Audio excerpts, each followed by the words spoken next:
대법원 2025년 6월 26일 선고 2022-242-649 판결 사건명 손해배상 기 1. 민법상 불법 행위가 되는 명예훼손의 의미 순수한 의견 표명 자체만으로 명예훼손이 성립하는지 여부 소극 및 어떠한 표현이 사실의 적시인지 의견의 진술인지 판단하는 기준 민법상 불법 행위가 되는 명예훼손이란 공연히 사실을 적시함으로써 사람의 품성, 덕행, 명성, 신용 등 인격적 가치에 대하여 사회적으로 받는 객관적인 평가를 침해하는 행위를 말한다. 타인에 대한 사회적 평가를 침해할 가능성이 있을 정도로 구체성 있는 사실을 명시한 표현 행위가 명예훼손이 될 수 있음은 물론이지만 의견이나 논평을 표명하는 형식의 표현 행위도 그 전체적 취지에 비추어 의견의 근거가 되는 숨겨진 기초사실 적시가 묵시적으로 포함되어 있고 그 사실이 타인에 대한 사회적 평가를 침해할 수 있다면 명예훼손에 해당할 수 있다. 그러나 순수하게 의견만을 표명하는 경우에는 표현 행위의 형식과 내용이 모욕적이고 경멸적인 인신공격에 해당하는 등으로 타인의 인격권을 침해한다면 다른 유형의 불법 행위를 구성할 수 있음은 변론으로 하고 그 의견 표명 자체만으로 명예훼손이 성립하지는 않는다. 어떠한 표현이 사실의 적시인지 의견의 진술인지는 어휘의 통상적인 의미나 전후 문맥 등 전체적인 흐름, 사회 평균인의 지식이나 경험 등을 고려하여 그 표현의 진위를 결정하는 것이 가능한지 여부에 따라 판단되어야 한다. 2. 주장 사실이 특정되지 않은 기간과 공간에서의 구체화되지 않은 사실인 경우 허위성을 증명하는 방법 사실적 주장이 진실한지 아닌지를 판단함에 있어서 그것이 특정되지 않은 기간과 공간에서의 구체화되지 않은 사실인 경우에 의혹을 받을 사실이 없다고 주장하는 사람에 대하여 의혹을 받을 사실이 존재한다고 적극적으로 주장하는 사람은 그러한 사실의 존재를 수긍할 만한 소명 자료를 제시할 부담을 지고 상대방은 제시된 자료의 신빙성을 탄핵하는 방법으로 허위성을 증명할 수 있다. 3. 명예훼손과 관련하여 정당의 정치적 주장의 위법성을 판단함에 있어서 고려되어야 할 특수성 국회의원 등 정치인의 발언으로서 소속 정당의 정치적 입장과 내용을 같이 하는 정치적 주장에는 국민의 지지를 얻기 위하여 어느 정도의 단정적인 어법이 종종 사용되고 이는 수사적인 과장 표현으로 용인될 수 있으며 국민들도 정당의 정치적 주장 등의 구체적인 사실의 적시가 수반되지 않으면 비록 단정적인 어법으로 공격하는 경우에도 대부분 이를 정치 공세로 치부할 뿐 그 주장을 표현 그대로 객관적인 진실로 믿거나 받아들이지 않는 것이 보통이므로 명예훼손과 관련하여 정당의 정치적 주장의 위법성을 판단함에 있어서는 이러한 특수성이 충분히 고려되어야 한다. 따라서 공공의 이해와 관련된 사항에서 다른 정당 및 그 소속 정치인들의 행태 등에 대한 비판, 이와 직접적으로 관련된 각종 정치적 쟁점이나 관여 인물, 단체 등에 대한 문제의 제기 등 정당의 정치적 주장에 관하여는 그것이 어느 정도의 단정적인 어법 사용에 의해 수사적으로 과장 표현된 경우라고 하더라도 구체적 정황의 뒷받침 없이 악의적이거나 현저히 상당성을 잃은 공격이 아닌 한 가볍게 그 책임을 추궁해서는 안 된다. 4. 국회의원이던 갑이 방송 등에 출연하여 당시 대통령과 사적 친분이 있던 을의 해외 재산 은닉 및 자금 세탁 의혹에 관하여 스위스 비밀 계좌에 들어온 한국 기업의 돈이 을과 연관되어 있다. 을이 미국 기업 회장과 만났고 을이 이익을 취했다는 등의 발언을 하였는데 이에 을이 갑을 상대로 허위 사실을 유포하여 을의 명예를 훼손하였다고 주장하며 손해배상을 구한 사안에서 위 각 발언은 그것이 정치적 주장임을 고려하더라도 허위 사실의 적시에 해당하고 갑이 그 내용을 진실이라고 믿을 만한 상당한 이유가 있다고 볼 사정이 없으며 악의적이거나 현저히 상당성을 잃은 공격에 해당하여 위법성이 조각된다고 보기 어려운데도 이와 달리 본 원심 판단에 법리 오해에 잘못이 있다고 한 사례.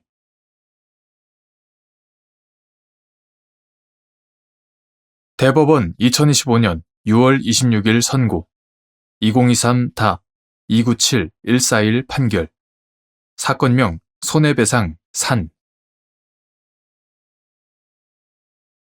산업재해보상보험법에 따라 보험급여를 받은 재해근로자가 산업재해보상보험 가입 사업주와 제3자의 공동불법 행위를 원인으로 사업주를 상대로 손해배상을 청구할 때 그 손해 발생에 재해근로자의 과실이 경합된 경우 재해근로자의 손해배상 청구액을 산정하는 방식 보험급여와 같은 성질의 손해액에서 먼저 보험급여를 공제한 다음 과실상계 및 제3자의 개입 없이 사업주의 불법 행위로 근로자가 산업재해를 입었고 그 손해 발생에 재해근로자의 과실이 경합된 경우에도 마찬가지인지 여부 적극 산업재해보상보험법 제80조 제2항의 문헌과 입법 취지 산업재해보상보험 이하 산재보험이라 한다. 산재보험 제도의 목적과 사회보장적 성격 재해근로자 유족 등 보험급여 수급자를 포함한다. 재해근로자와 근로복지공단 이하 공단이라 한다. 공단 및 불법 행위자 사이의 이익 형량 등을 종합하여 보면 재해근로자가 산재보험 가입 사업주와 제3자의 공동 불법 행위를 원인으로 가입 사업주를 상대로 손해배상을 청구하는 경우 그 손해 발생에 재해근로자의 과실이 경합된 때에는 공단이 재해근로자에게 지급한 보험급여 중 재해근로자의 과실 비율에 해당하는 금액은 공단이 재해근로자를 위해 종국적으로 부담하는 것이므로 재해근로자에 대한 사업주의 손해배상 책임이 공단이 지급한 보험급여 전액만큼 당연히 면제된다고 볼 수는 없다. 따라서 재해근로자의 손해배상 청구액은 보험급여와 같은 성질의 손해액에서 먼저 보험급여를 공제한 다음 과실상계를 하는 공제 후 과실상계 방식으로 산정하여야 한다. 제3자의 개입 없이 산재보험 가입 사업주의 불법 행위로 근로자가 산업재해를 입었고 그 손해 발생에 재해근로자의 과실이 경합된 경우 공단이 재해근로자를 위해 보험급여 중 재해근로자의 과실 비율에 해당하는 금액을 종국적으로 부담하는 점은 다르지 않으므로 이 경우에도 위와 같은 공제 후 과실상계 방식으로 재해근로자의 손해배상 청구액을 산정하여야 한다.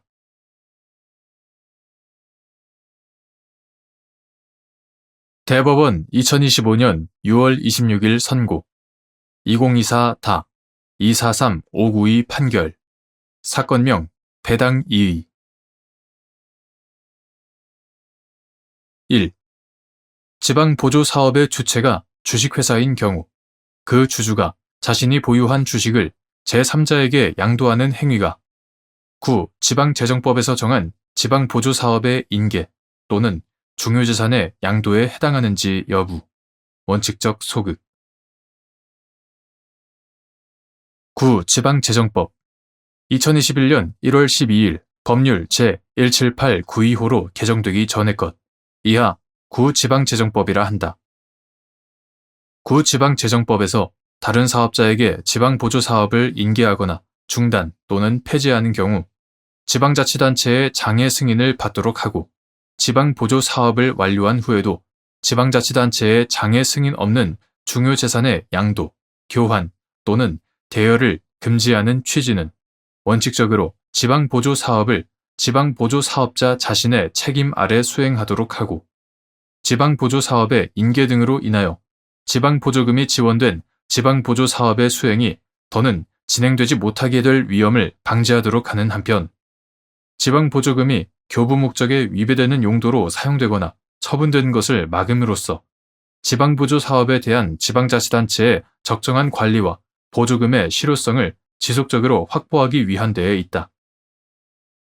구지방재정법의 관련 규정들의 내용과 취지 등에 비추어 보면 특별한 사정이 없는 한 아래에서 보는 바와 같이 지방보조사업의 주체가 주식회사인 경우에 그 주주가 자신이 보유한 주식을 제3자에게 양도하는 행위는 구지방재정법에서 정한 지방보조사업의 인계 또는 중요재산의 양도에 해당한다고 볼 수 없다. 첫째, 침익적 행정처분은 상대방의 권익을 제한하거나 상대방에게 의무를 부과하는 것이므로 헌법상 요구되는 명확성의 원칙에 따라 그 근거가 되는 행정법규를 더욱 엄격하게 해석, 적용해야 하고 행정처분의 상대방에게 지나치게 불리한 방향으로 확대 해석이나 유추 해석을 해서는 안 된다. 둘째, 구지방재정법은 제32조의 4, 제3항 및 제32조의 9, 제2항, 제2호의 수범자를 지방보조사업자라고 정하고 있다. 그런데 지방보조사업자는 해당 지방보조사업을 수행하는 법적 주체로서 지방보조금 교부 결정의 상대방을 의미한다. 한편 주식회사는 주주와 독립된 별개의 권리주체이므로 독립된 법인격이 부인되지 않는 것이 원칙이다. 특별한 사정이 없는 한 지방보조 사업을 수행하는 법적 주체이자 지방보조금 교부 결정의 상대방인 주식회사는 주주와 별개의 권리주체이다.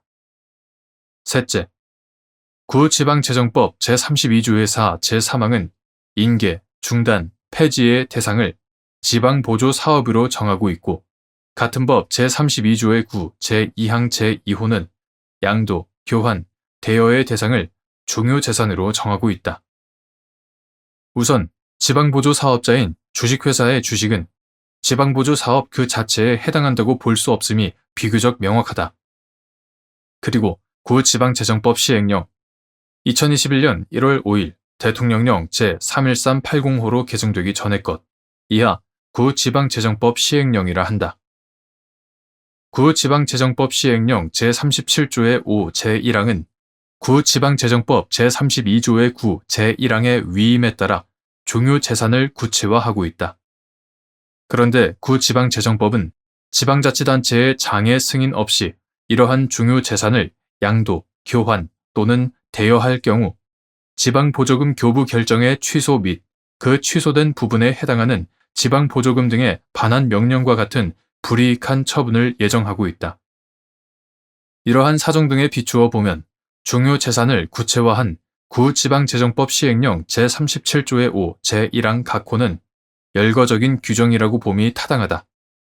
그런데 지방보조 사업자인 주식회사의 주식은 구지방재정법 시행령 제37조의 5 제1항 제1호 내지 제3호에서 정한 중요재산에 해당하지 않을 뿐더러 양도 주식이 같은 항 제4호에 해당한다고 볼 수도 없다. 넷째, 지방보조 사업자인 주식회사의 주주가 주식을 제3자에게 양도하였다고 하더라도 그 주식회사의 지방보조 사업자로서의 지위가 변동되는 것은 아니다. 따라서 주식 양도 이후에도 여전히 그 주식회사로서는 해당 지방보조 사업이나 중요재산을 이용한 종전의 사업을 계속 수행하는 것이 가능하다. 그러므로 지방보조 사업자인 주식회사를 폐업시킬 목적으로 그 발행 주식을 양도하였다는 등의 특별한 사정이 없는 한 주식 양도 행위가 구지방재정법 제32조의 4, 제3항 및 같은 법 제32조의 9, 제2항, 제2호의 취지에 반한다고 볼 수 없다. 2. 하자 있는 행정처분이 당연 무효가 되기 위한 요건으로서 하자가 중대하고 명백한지 판단하는 방법 및 어떠한 법률 관계 또는 사실관계에 대하여 어느 법률의 규정을 적용할 수 없다는 법리가 명백하게 밝혀지지 아니하여 해석에 다툼의 여지가 있는 상태에서 행정관청이 이를 잘못 해석하여 행정처분을 한 경우 하자가 명백하다고 할 수 있는지 여부. 소극.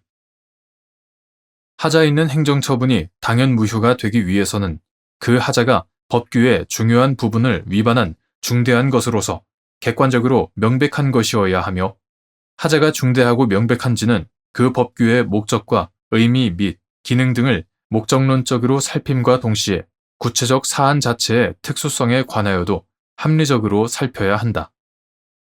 행정청이 어떠한 법률 관계 또는 사실관계에 대하여 어느 법률의 규정을 적용하여 행정처분을 한 경우에 그 법률 관계 또는 사실관계에 대하여는 그 법률의 규정을 적용할 수 없다는 법리가 명백하게 밝혀져 해석의 다툼의 여지가 없음에도 행정청이 위 규정을 적용하여 처분을 한 때에는 하자가 중대하고도 명백하다고 할 것이다. 그러나 그 법률 관계 또는 사실관계에 대하여 그 법률의 규정을 적용할 수 없다는 법리가 명백하게 밝혀지지 아니하여 해석의 다툼의 여지가 있는 때에는 행정관청이 이를 잘못 해석하여 행정처분을 하였더라도 이는 처분 요건 사실을 오인한 것에 불과하여 하자가 명백하다고 할 수 없다. 3.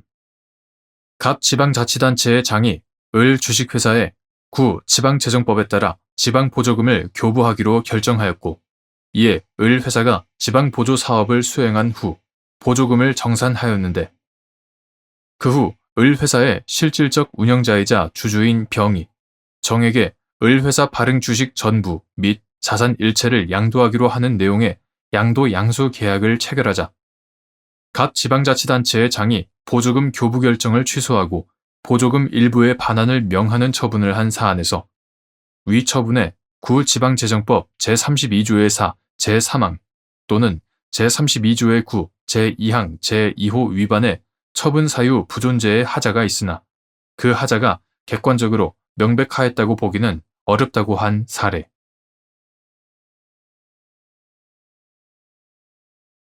대법원 2025년 6월 26일 선고 2024다 326-541 판결 사건명 조합원 지위 확인 구주택법 시행령 제38조 제2항에서 정한 시장, 군수, 구청장 등의 인정의 의미 및 지역주택조합의 조합원이 객관적으로 부득이한 사유로 세대주 자격을 일시적으로 상실한 경우에 해당하면 위 조항에 따른 시장, 군수, 구청장 등의 인정이 없더라도 조합원 자격을 그대로 유지하는지 여부. 적극. 구주택법 2014년 12월 31일 법률 제12959호로 개정되기 전의 것. 구주택법 제32조 제1항은 많은 수의 구성원이 주택을 마련하거나 리모델링하기 위하여 주택조합을 설립하려는 경우에는 관할 시장, 군수, 구청장의 인가를 받아야 한다고 정하고 있고 같은 법 제32조 제5항은 인가를 받는 주택조합의 설립 방법, 설립 절차, 주택조합 구성원의 자격기준 및 주택조합의 운영, 관리 등에 필요한 사항을 대통령령으로 정하도록 하고 있다.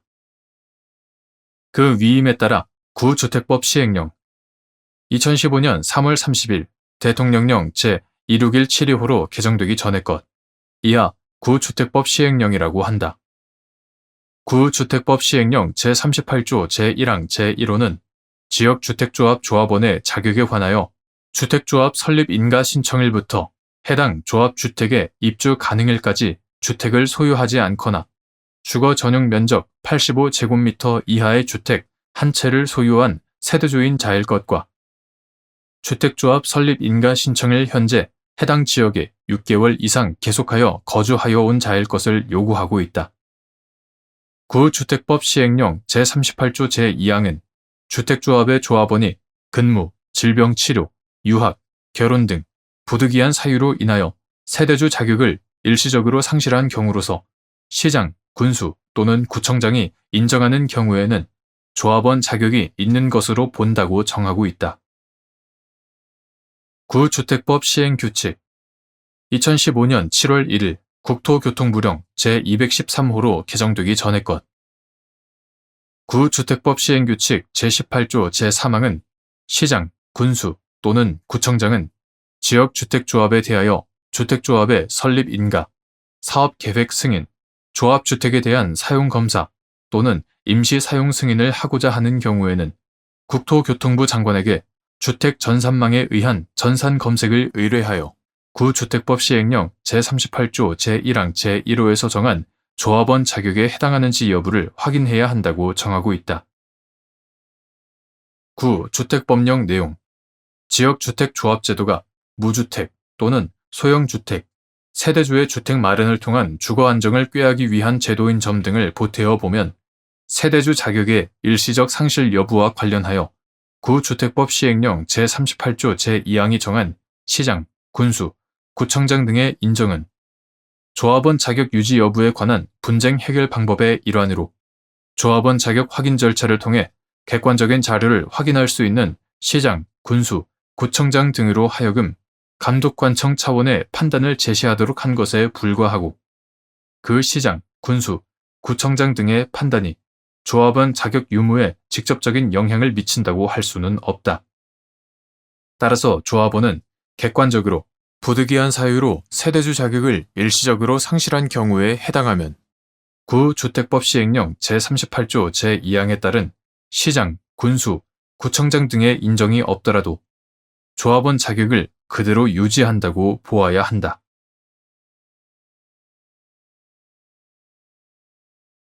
대법원 2025년 6월 26일 선고 2025타 205399 등 판결 사건명 투자금 반환 청구 등 1. 민법 제707조, 제688조 제1항에 따라 조합 업무를 집행하는 조합원이 조합에 상환을 청구할 수 있는 필요비의 의미 선량한 관리자의 주의를 가지고 조합에 필요하다고 판단하여 지출한 비용 및 이때 조합의 비용 상환 채무가 조합 채무에 해당하는지 여부 원칙적 적극 조합의 통상 사무는 각 조합원 또는 각 업무 집행자가 단독으로 집행할 수 있고 민법 제706조 제3항 조합 업무를 집행하는 조합원이 그 집행에 관하여 필요비를 지출한 때에는 그 비용의 상환을 조합에 청구할 수 있다. 민법 제707조, 제688조 제1항 여기에서 필요비는 조합 업무를 집행하는 조합원이 선량한 관리자의 주의를 가지고 조합에 필요하다고 판단하여 지출한 비용을 의미한다.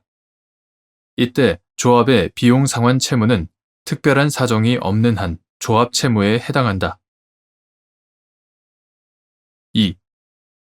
조합과 맺은 명의신탁 약정에 따라 조합원이 조합의 공동사업에 필요한 부동산을 매수하는 계약 명의신탁에서 상대방 당사자가 명의신탁 약정 사실을 알지 못한 채 매매 계약과 등기가 이루어져 부동산 소유권이 조합원에게 귀속된 경우 조합원이 조합 업무 집행에 관해 위 부동산에 지출한 필요비의 상환을 조합에 청구할 수 있는지 여부 원칙적 적극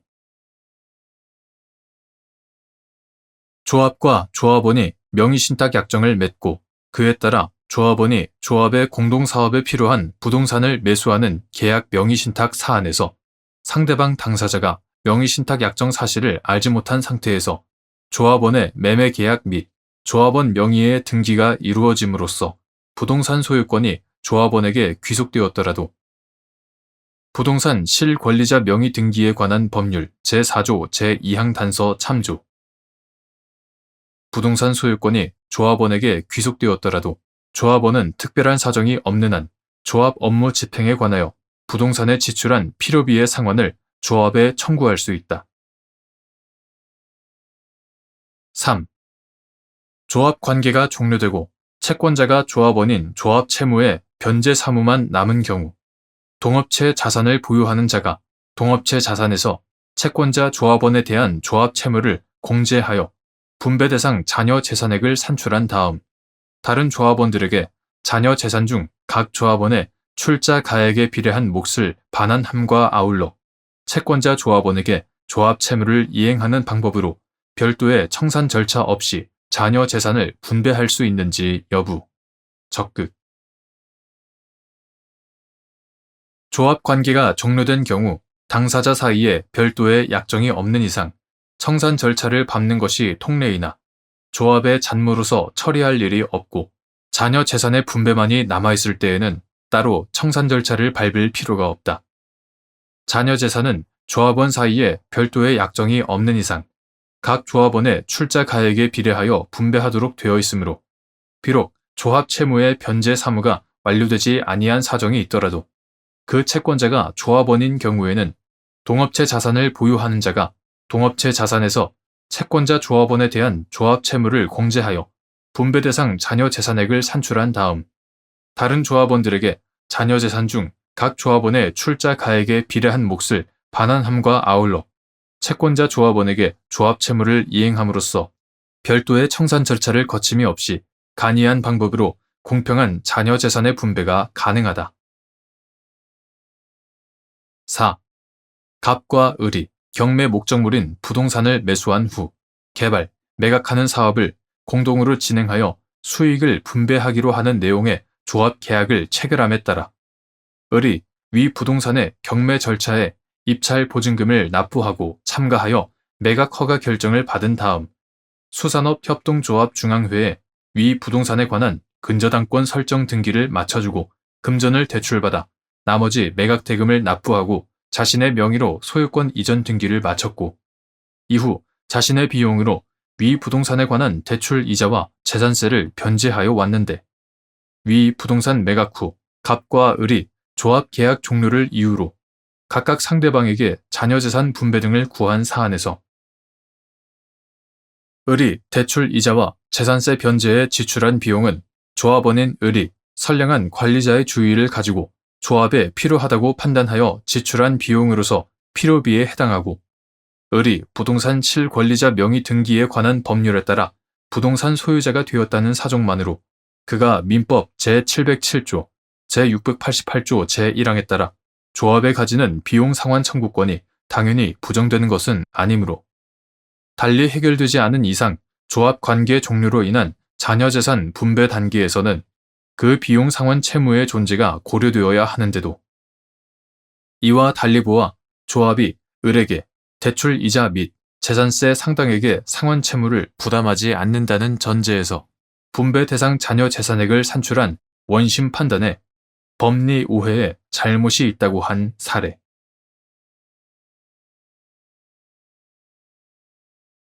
대법원 2025년 6월 26일 선고 2025다 209673 등 판결 사건명 청구 이의 등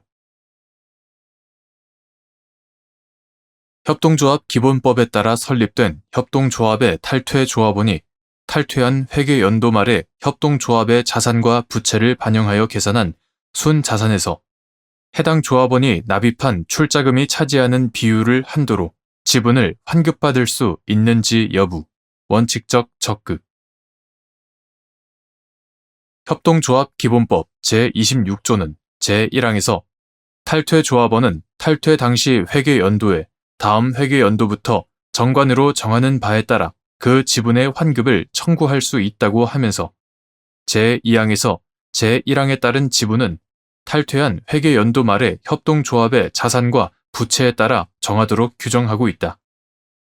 한편 같은 법 제14조는 협동조합에 관하여 협동조합 기본법에서 규정한 사항 외에는 상법상 유한책임회사에 관한 규정을 준용하고 있는데 상법 제287조의 28 제2항은 유한책임회사의 퇴사사원에 대한 환급 금액은 퇴사 시의 회사의 재산 상황에 따라 정하도록 규정하고 있다. 이러한 관련 규정의 문헌 내용과 구성원들이 납입한 출자액을 한도로 책임을 지는 유한책임회사의 성격 등을 고려하면 협동조합 기본법에 따라 설립된 협동조합의 탈퇴 조합원은 다른 특별한 사정이 없는 한 탈퇴한 회계연도 말에 협동조합의 자산과 부채를 반영하여 계산한 순자산에서 해당 조합원이 납입한 출자금이 차지하는 비율을 한도로 지분을 환급받을 수 있다고 보는 것이 타당하다.